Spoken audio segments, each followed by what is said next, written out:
You to Barbara McKee. Barbara has worked and collaborated with artists for over 25 years. She currently manages the public art program for Sound Transit, the agency expanding the light rail in the greater Seattle area. She creates opportunities for artists to incorporate their art and thinking into everyday experiences of people using the regional transit system through collaborations with artists, architects, engineers, fabricators, construction workers, and communities. Barbara finds it rewarding to work with artists in all stages of their careers and particularly enjoys bringing artists new to public art into the field. She's helped produce over 100 public art projects.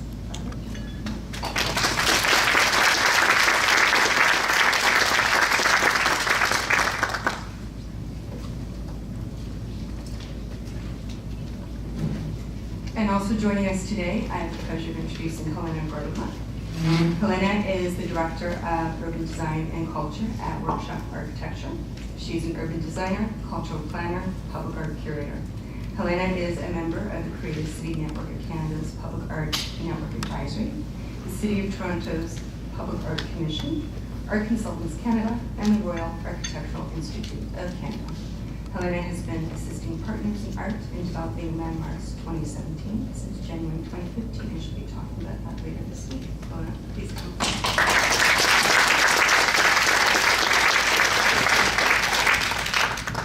So as this is a discussion, we do of course want you to all have the opportunity to ask questions of the panel. So we'll move into our discussion portion. At the end of that, we have microphones set up on either side. If you would like a microphone to be brought to you, just wave your hand and we're happy to bring it to that. I'm looking forward to hearing what you have to say. Thank you. Walker, can you hear me?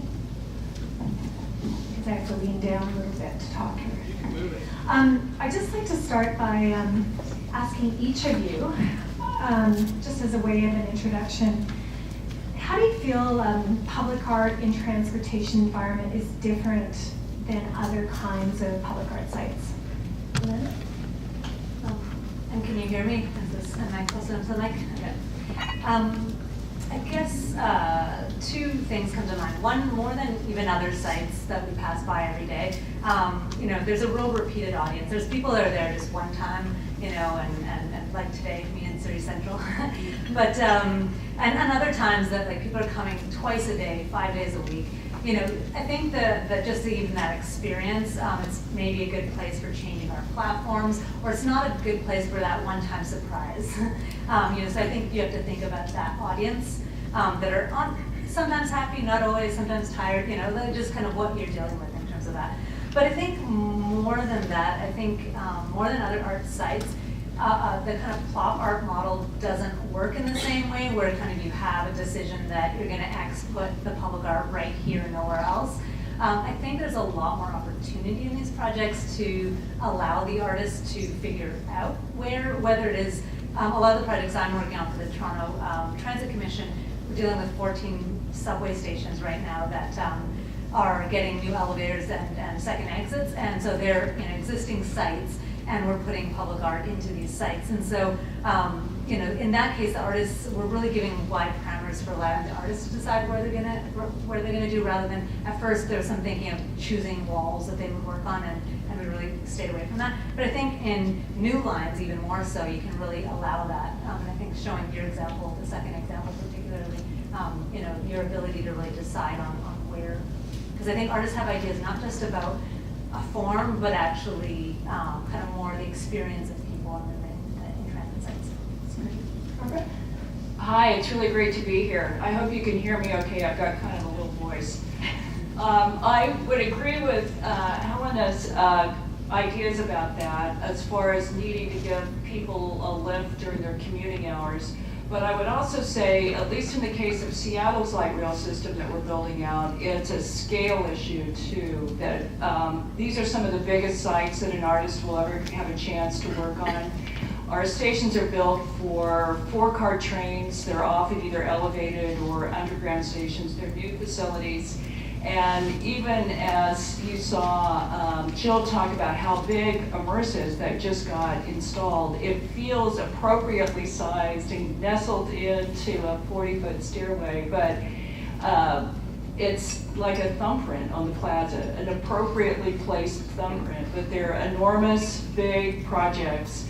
And because an electric train system has many different disciplines from electrical engineers, civil structural engineers, third-party agreements up the wazoo, and all kinds of community engagement, plus complicated construction relationships.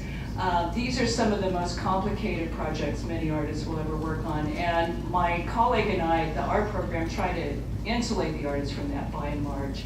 But they've got to, anyone joining the fray needs to be prepared to join a very complicated process with much time spent around a conference table by and large. That's great, thank you. So Barbara, how do you approach commissioning public art for your projects? Well, we're always looking for the best artists we can find, and we want to give them the best opportunity to succeed that we can. And we also try to give them the opportunity to come in early and look for their own spot, and to then propose a project after they're on board, which means that we're hiring through an RFQ process. I understand many of you hire through an RFP process in Canada, but through the many years I've been doing this, we just have found we get better results if we hire early with just based on portfolios and interviews and presentations specific to a station or a facility, and then through more immersing themselves into the project and working with the communities and working with the design teams, a proposal comes up over time. And we may get it on the first go round, we may not, but we can also spend a lot of time thinking about the materials and the appropriateness for the site. It's a methodology that we found works better, at least for experienced artists. We're always trying to modify that though, because we're finding it harder to get the next generation involved. And we're always trying to find ways that they can either do smaller projects, that there's times that a proposal can work if they don't have a portfolio that might demonstrate what they're capable of. But as a rule, even our procurement department prefers that we have a qualifications hiring system. Because if we do proposals, which we've just tried to do recently actually, they want it so refined down to every detail and every dime that's going to be spent. It's we don't think it's fair to the artist, and it's not really even possible to do in a vacuum.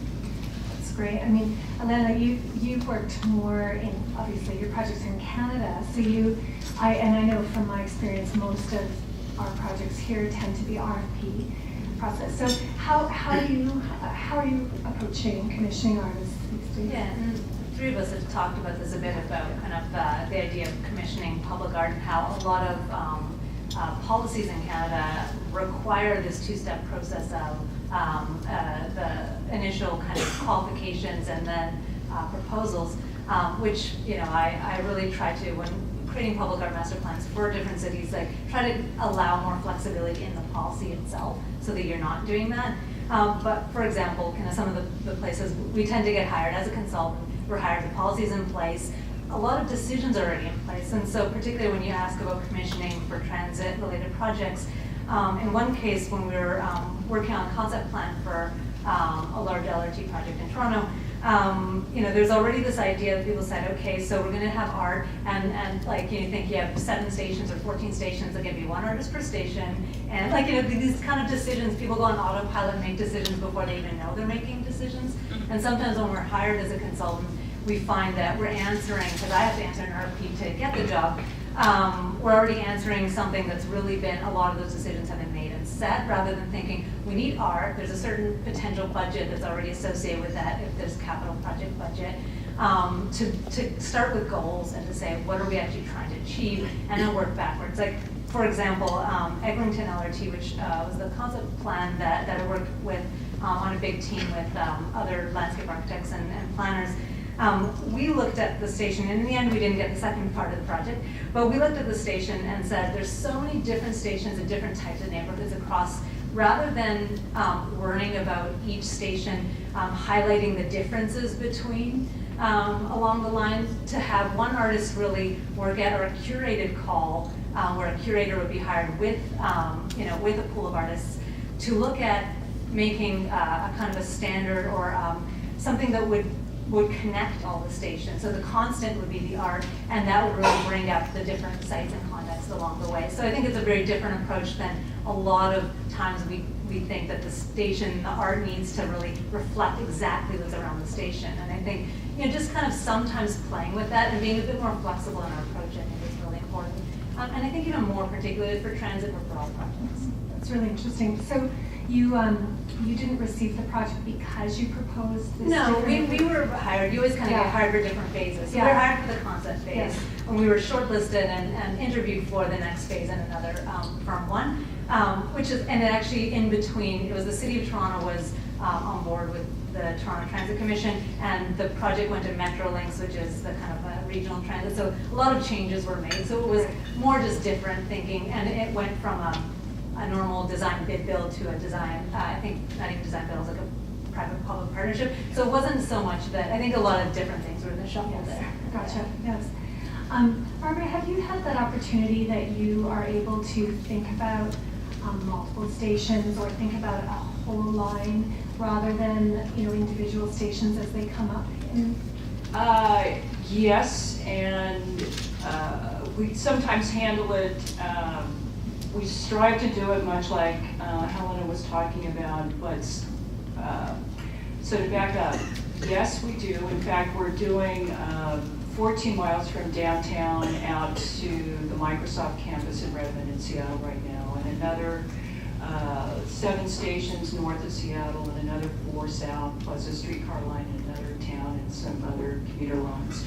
So while we're thinking about, say, the line out to Microsoft as a whole and how the different stations would relate to each other, part of the reason that the art program exists within this LRT system is that we're on the front lines winning the hearts and minds of these communities, because progress isn't always welcome, even though it is on opening day, but in all the multiple years getting to opening day, we're often there to help engage them and make them feel better. And it's very difficult to not reflect the communities in some ways, but which we try to reach a little higher than that.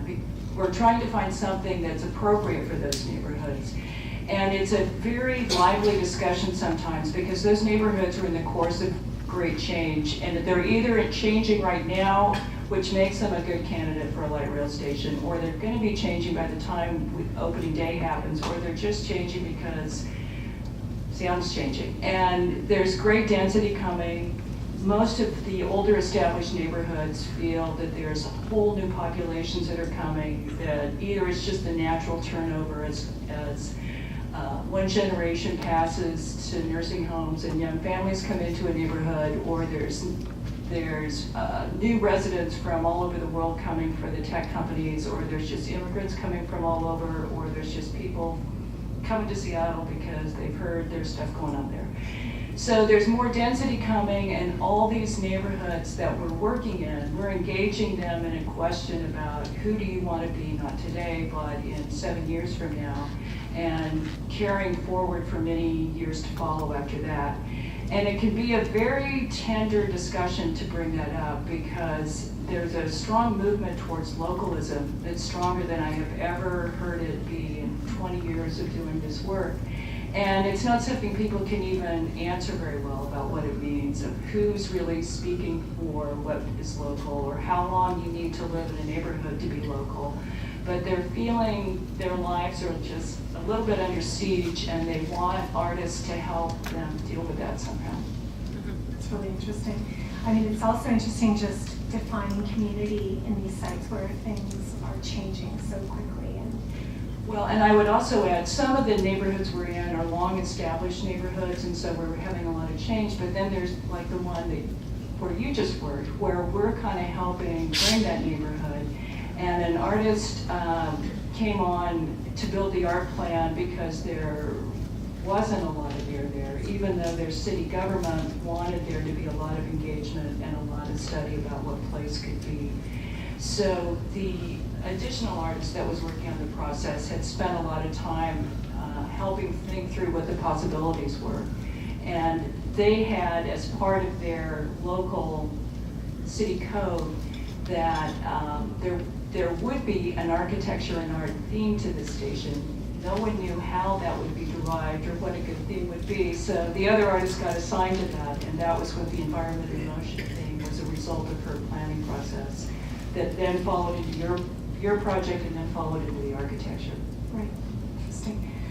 There's been, public art seems to be changing a lot in recent years, and there's a lot of talk about social practice happening these days, and a lot of really direct engagement with the community. And I'm wondering, Helena, have you had any opportunity to work with artists in transportation, either on those kinds of innovative or other kinds of thinking about public art, or do you have any thoughts about how that could happen? Yeah, and I would say not in transit-related projects, mostly because some of the policies I've been working around don't really allow that. The minute you have that RFP process, we say that we're doing public art because we want that community involvement or reflecting the community, but when we go through this process, we shortlist, say, 3 artists.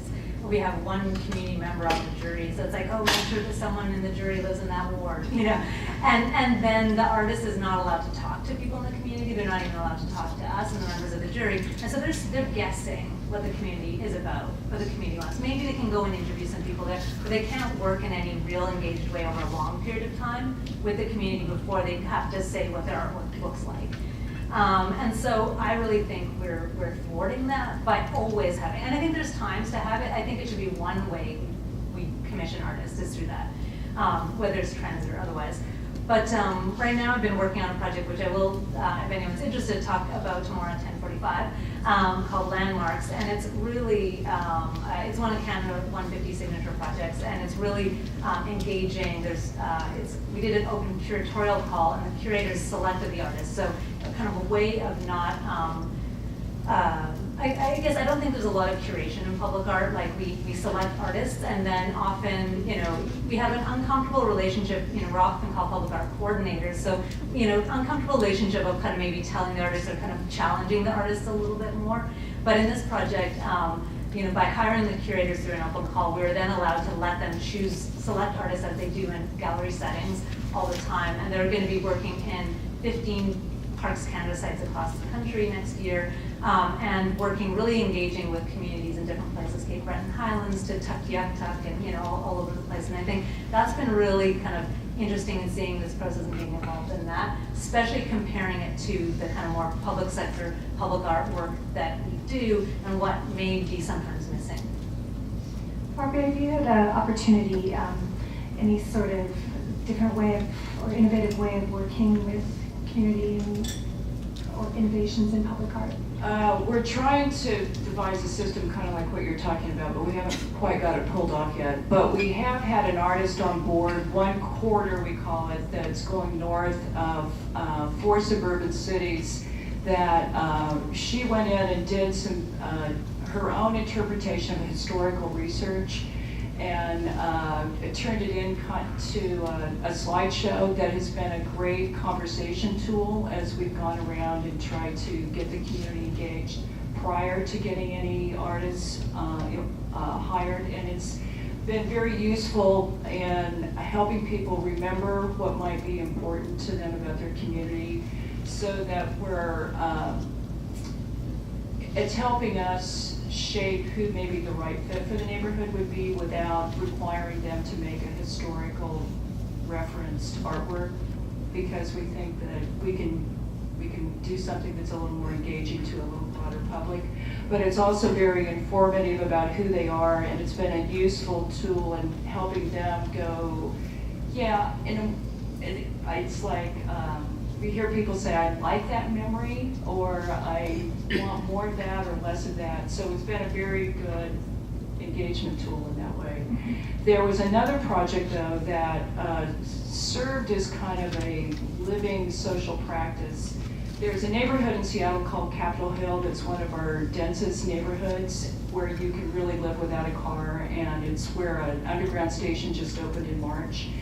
In the course of getting that station built, there was a really large construction wall that was around the site for about 5 years.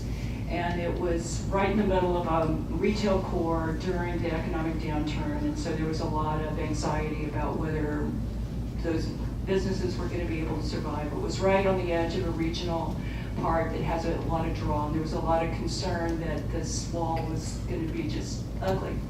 So the neighborhood identified as an artist-friendly site where a lot of artists lived, and the agency I work for has a very robust business mitigation plan to help businesses survive during these construction impacts. But through work with the Chamber of Commerce, what they wanted were real art projects, not signs that said, "Come shop in the neighborhood." So we turned this 2-block, 20-foot high in places construction wall into an art laboratory and ran over 100 temporary art projects on it. That was the first step out into the public realm for some artists and was another step out for more established artists. But I encourage them all to experiment and even to go back and make adjustments to the art sometimes after they've had it up, which is not a chance you get to do in public art very much. There's generally no dress rehearsal. It is what it is. And it turned out to be a very beloved piece of the neighborhood where we heard a lot of positive feedback about how we successfully helped keep the spirit of the neighborhood alive. At one point, someone made a big artwork that asked his girlfriend to marry him on the wall, and there were others where there was a big kind of a cartoon boom at one section of the wall, and that was a very popular place for people to do selfies and engagement pictures. And even on opening day, the marketing department had sections of this wall cut into little like 2x2 squares by the local community college with stars, which was another project we did. I could go on and on about this, but they were giveaways that over 1,000 of these kind of refrigerator magnets were made from pieces of the wall that are all over the city now. That's great. Yeah, because sometimes temporary works, people get very attached to them, and when this wall has been taken down, and so did you get much comment or concern from the community when they lost their wall that they were so attached to? We had to do our own warning that it was coming down, or it was so big that sections of it would come down at a time, and it was a tender moment. It was, for sure. And there were 2 really large murals. One was like 120 feet by 24 feet high. One was like 250 feet. And we went to great lengths to give those artists as many 4x8 sections of the wall as they wanted, so that they could resell it, because we'd given them such small stipends. We wanted them to have every opportunity to make good art. It's really interesting. Lynn, I'm just going back a little bit to something you said where you were talking about your project and how your curator selected artists, and I think that's a really, really interesting process. And for something like that, a curator would select artists that they know. So it means that usually the artist has a practice that is recognized, and which is great. You're working with artists and understanding how they work rather than what exactly they're going to produce. But the other point you mentioned, and it's something I think is interesting, is how do you get young artists involved, and how do people get their first project? How do you get into this field? How is it possible? When so many calls deal with RFQ, you have to have qualifications to get in. So I'm wondering if you maybe could speak to that at all. And I think, I got the project wrong, but I recently wrote an article about kind of different commissioning processes, and pointed out and heard that one of your first starts was just an RFP process, one stage, no qualification, or maybe, I don't know, were there It's qualifications? completely anonymous, in fact. Completely I didn't want to anonymous. know, yeah, it was just an idea. So that for smaller projects, particularly where you have, you know, a great team in place that could really handhold potentially with the artist if they don't have that experience.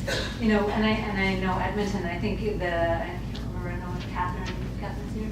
Oh, there you go. But where you initially had in Edmonton under $100,000, it was this one-stage process, and they've dropped it to 65, and maybe you're considering to lowering it still. But I think kind of having a point of entry on a public art project where it does, and that's what I'm saying, I'm not against the two-stage process, I'm not against the one-stage process or proposal, but I think it's just using these things at the right times depending on what you're looking for. And I think if you are looking particularly to give an opportunity to emerging artists, local artists that don't have the same experience as maybe artists from further away, then use that tool. And I think we need to have a broader spectrum of commissioning, ways we commission things, rather than I think we overuse that two-stage process, in my opinion. So, and it's not to say that's wrong. I think it's been developed for a lot of good reasons, and there's a lot of checks and balances in there, but I think there's other things we can do, whether it's emerging or otherwise. And I think an example I have of this is just today I got a project canceled from the TTC that they had, and they didn't have, the Toronto Transit Commission has a percent for art. So every time they're doing new station construction or renovation, they need to put up 1% towards public art. In this case, this project didn't actually have that requirement, but they considered that it would be important to do that. So it's in Spadina. Anyone who knows Toronto, Spadina Station is really two stations with a long hallway between, and it's a really dreary hallway. They're right now, because they need to renovate it, so they're going to retile it. And they came to me a few months ago saying, this might be a good opportunity. We don't have to have an artist involved. This might be a good opportunity to get an artist involved. Do we still have to go through the whole public art policy? Because their policy just states, you know, all these steps that would make it too long because they're on a timeline. The budget would kind of get too high. So I said, well, actually looking at this, because you're not under that requirement, why don't we just do, like, we can shortlist a bunch of artists, we can do a proposal call. Like, I gave them a lot of different, like, easier and quicker ways to go through, because it'd be under $10,000. Like, you know, you really don't have to go through the whole rigmarole. In the end, they kind of just got nervous because of policy and other things, but they decided to go through the whole process. And then when they got to the end of me figuring out what that meant for them, they canceled it because it's going to be too expensive and too time consuming. So now no artist is going to be involved. You know, so I think kind of that's where an example of where your policy needs to be a bit flexible for these different things. Barbara, do you come up against issues with policy when you were trying to implement innovations in public art or get new artists involved? Yeah, we're part of a good-sized bureaucracy that even though it's funded largely through local dollars, they're called, percent of sales tax, it relies on getting federal grants to kind of take it over the finish line, because they're really large, expensive projects. And our procurement department likes us to be in alignment with federal procurement rules, which is, if we're going to do proposals, as I was mentioning earlier, they interpret those rules, and I think that there's a lot of different ways that different agencies can interpret the same set of rules and guidelines. But the way they interpret it is, if we're going to ask for proposals, they have to be so detailed that we could basically implement it the next day, and that budget is what we're locked into. The same as with a design build contractor would be going through, even though the design build contractor has much more information, much longer time, and a much better compensation package. They still see that they need to sort of impose that on us if we're going to do proposals. If we're going to do RFQs, they largely put it into our hands, which is a blessing and a curse, as many things are. We're a small little team of 3 people, but we do all the management of the RFQ process and the contracting process ourselves, because we're doing it on qualifications, and they would much prefer that there was a design that they could measure against a low bid contract. If we're going to do away with that, it's all on us to pull off. So it's very difficult also in their viewpoint to just have a straight invitational call unless we've got a very tight criteria and that we're still inviting a good number of artists to the table. But we're trying to use something like the curatorial model, or at least in the development of that criteria, so that we can invite a shorter pool of artists to the table for consideration, because I think it's of greater interest to the artists if they know that they're not competing, even with an RFQ, against a whole 150, 200 pool selection process, which is what happens in the States a lot of times when you put out an open call. So yeah, our procurement department runs a lot of our decisions, and even then getting the contract up and running can be a very cumbersome and lengthy process. So it's very hard to keep pace with these rigorous schedules that we've got.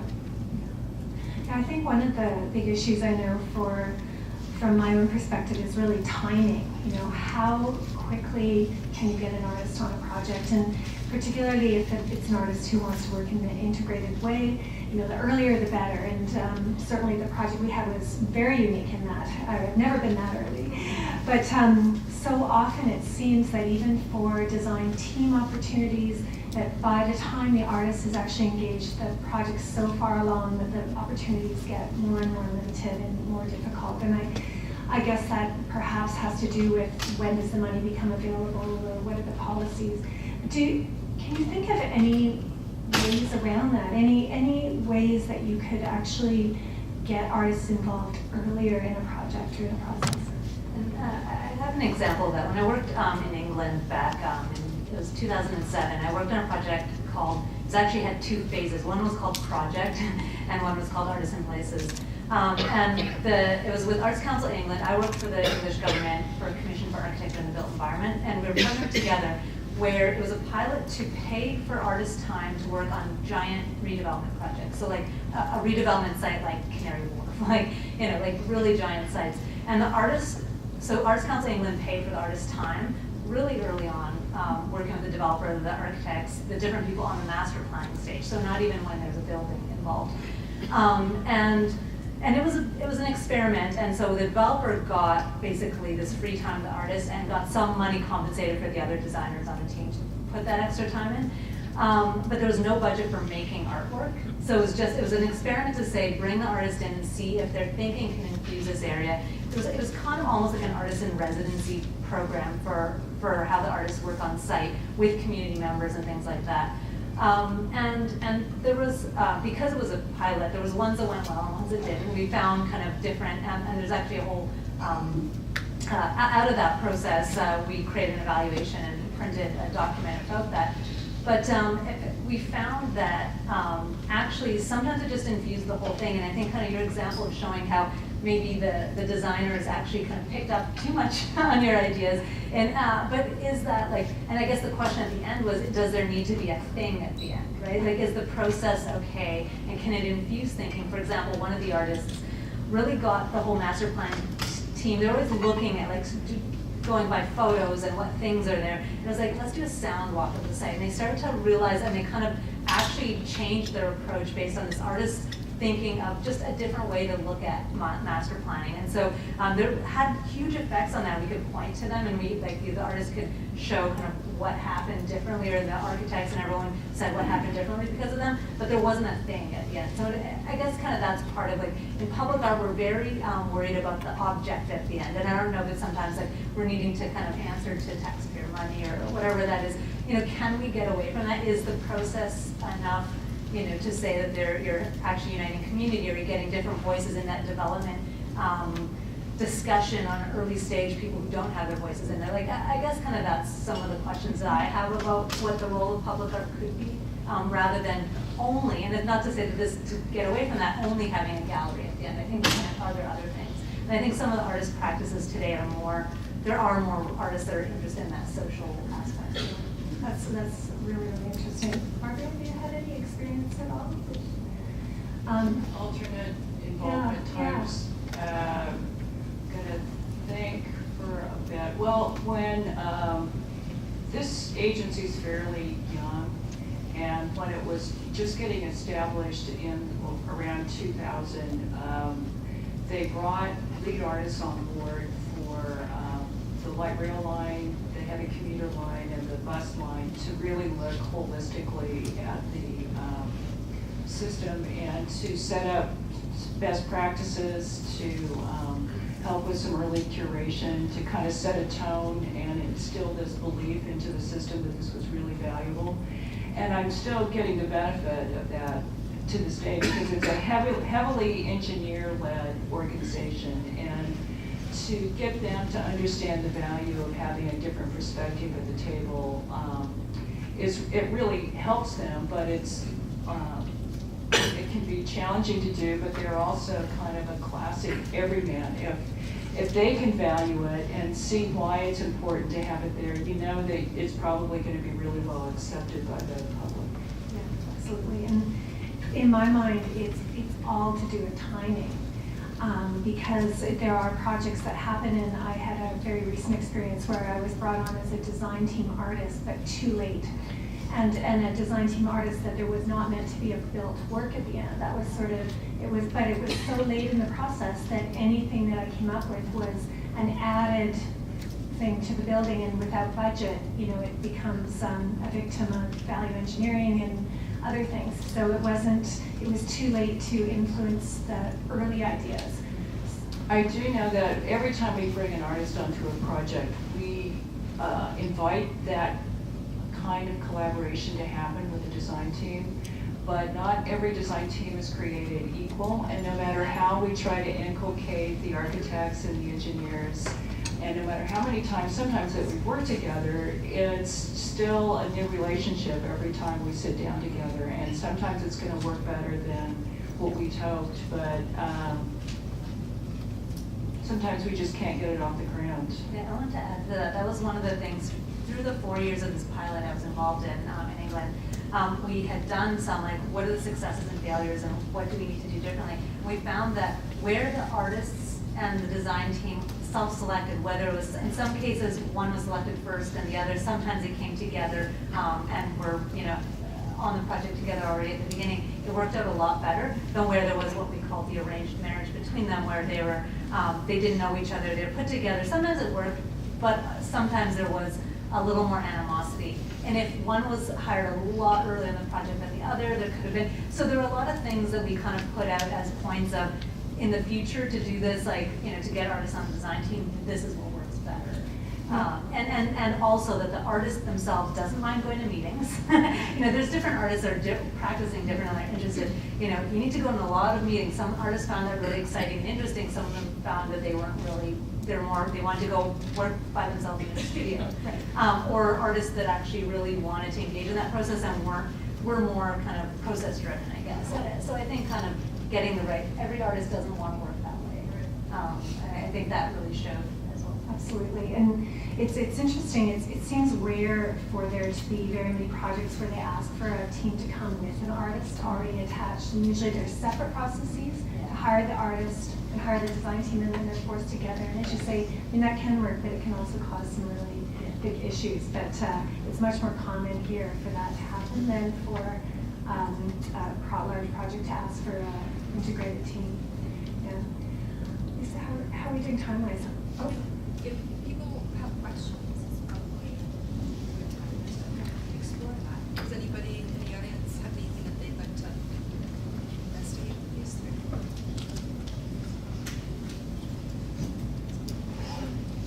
I have a question, just to get the discussion going.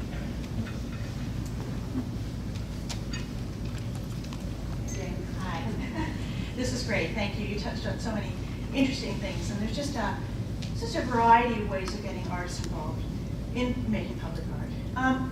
But back to, there were a couple of comments about often the art is commissioned in tandem with a project that isn't wanted in the community.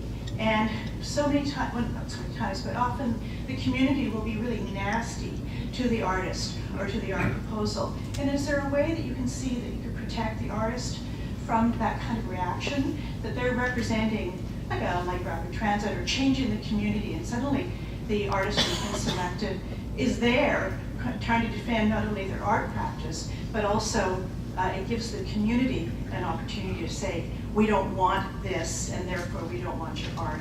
Do you have some strategies behind that? I think some of it has to do with hiring the artists with the right skills. If you know that that's going to be potential, I think one of the skills for the artists is that they are able to work in difficult situations like that, and are almost like art as conflict resolution. And I have one of the projects in the Landmarks 2017 project that I've been running. One of the artists is particularly, that is her focus, is Ursula Johnson. She's a Mi'kmaq artist who's working in Cape Breton Highlands on this project where Parks Canada has been doing moose calls, and it's been really, like, it's in the news, and there's kind of a lot of different factions against it and whatnot, but actually moose are not a native species there, and they're kind of problematic. They're turning the forest into fields, basically. So she's actually, her project is to work with the different communities. There's an Acadian community, Mi'kmaq community, the hunters, some other different local people in the area, to actually work with kind of helping them work together through this problem. So like that's actually her skill, and that's her art practice. And in the end, she's working with them to make a camouflage for a new Cape Breton Highlands camouflage is going to be like what they work together on making, and they're all going to like there's going to be an event at the end with a moose feast, and and kind of performative events and things like that to start to talk about it. And she's worked in this way for a long time, and to me, it's like that would be an artist that would work in this way. There's other artists that would never put in that position. I think that's really a good point because they end up being the public face. Barbara, have you ever had works that have been rejected by the community that you've been working with? Well, I've had some that have been very controversial, and there was one at Capitol Hill that when it was first unveiled at a public open house. Okay, how many artists are here in the audience today? Few, okay. We have this system with our agency that we like to bring the artists in early, and then they get some concepts, and then they keep developing it over time, and it gets refined down to what's in the construction documents. Well, that means that they've got to roll their concepts out when they're not done, just because it's time for a 30, 60, 90% open house. Now, that may be fine for the architects and the engineers, but artists, unveiling a 30 or 60% done concept, most of them pretty much hate it. So at any rate, there was a concept for for an underground station that has since been completed and it's since installed, and it's called Jet Kiss. It was two decommissioned A4 fighter planes that were sliced into bird-like forms and deconstructed and reassembled into bird-like forms, and then painted a hot pink and a fuchsia color, and it's really integrated really well into the architecture, and it hangs over the waiting platform in this underground station. But this is one of the most liberal neighborhoods in the country, and certainly in Seattle. And it was unveiled at a meeting, just as you say, with the height of the anti-station. They were really mad about the change that was coming, and we were a lightning rod for that. And it really got kind of insanely heated with people shouting, and someone then called the TV station reporters, and then as soon as one station carries it, then another paper wants to cover it. And it got heated for a while. And to the agency's credit, because so many of these projects are hot, they didn't cave. They just really stayed with it.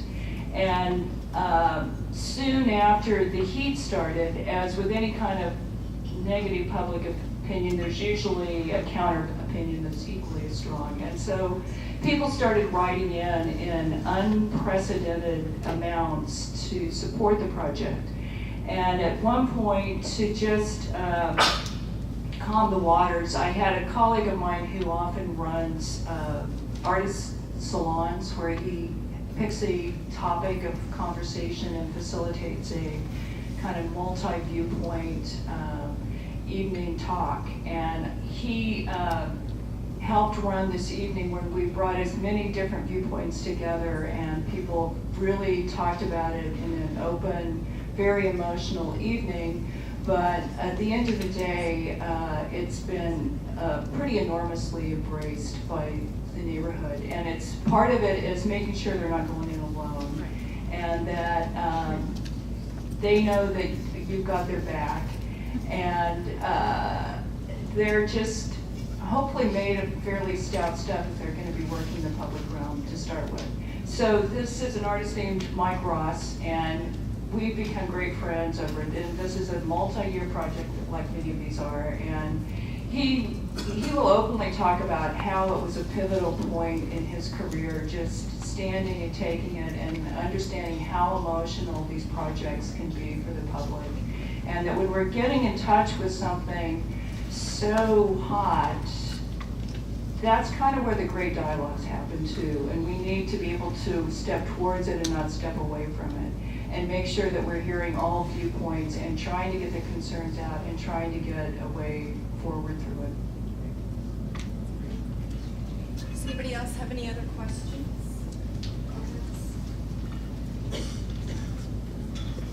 Well, I would like to Thank you very, very much for your attention. It's been very informative, and it's been a great beginning to the conversation, because this is not it. We have a number of other things planned for today's public art session, but thank you.